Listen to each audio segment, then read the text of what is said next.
को शीर्षक रहेको छ कस्तो भयो नेपाल। 10 वर्ष रक्तपातले पुगेन यहाँ, हजारौं मानव लासले पुगेन यहाँ।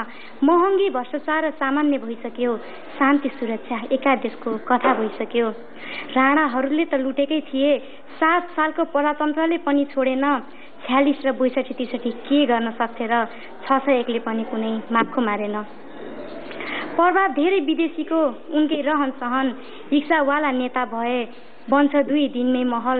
नेता हाम्रा हुन् नेपालका, कन्ट्रोल विदेशकै छ। एसएलसी फेल औठा छापकै भरमा पद खाछ, एसएलसी फेल औठा छापकै भरमा पद खाछ। जाति धर्म संस्कृतिको झगडा गराएर नेता जति मोजमा भोजमा जनता लडाएर। पूर्व कोशी रोएकै छ, पश्चिम रुन्छ कर्णाली। एक एक गर्दै सारा बेचन पार्ने भए देशकाली, एक एक गर्दै सारा बेचन पार्ने भए देशकाली। नेपाली हु भन्नु छैन, नेपाली हु भन्नु छैन, सुस्ता नाला पानी। देशको हित सोच्दैमा धन नै ज्यान जाने। भारत सीमा मिच्दैछ जन्मभूमि। यतिसम्म हुँदा सरकार के हेर्दैछ कुन्नी, यतिसम्म हुँदा सरकार के हेर्दैछ कुन्नी।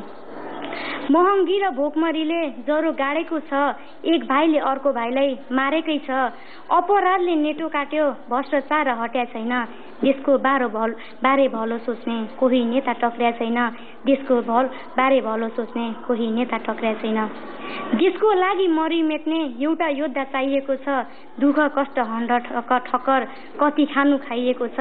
उठो उठो जनता आजै देश बनाउनु छ। हाम्रो देशको रगत चुस्ने जुका भगाउनु छ, हाम्रो देशको रगत चुस्ने जुका भगाउनु छ। जनता तिमी सचेत हौ, जनता तिमी सचेत हौ, देशको लागि सोच। देश बनाउने अभिभार अब तिमीले बोक। एक्लै गर्न कोही सक्दैन, सबै मिल्नु पर्छ। सबै मिली काम गरे देश अघि बढ्छ, सबै मिली काम गरे देश अघि बढ्छ। कसैसँग नडराऊ, कम्मर कस्नु पर्छ। जब तिमी सचेत हुन्छौ तिम्रो डर भाग्छ। महान नेता चाहिँदैन, सचेत जनता भए पुग्छ। काँधमा काँध मिलाई हेर, देश नै स्वर्ग बन्न पुग्छ। काँधमा काँध लगाई हेर, देश नै स्वर्ग बन्न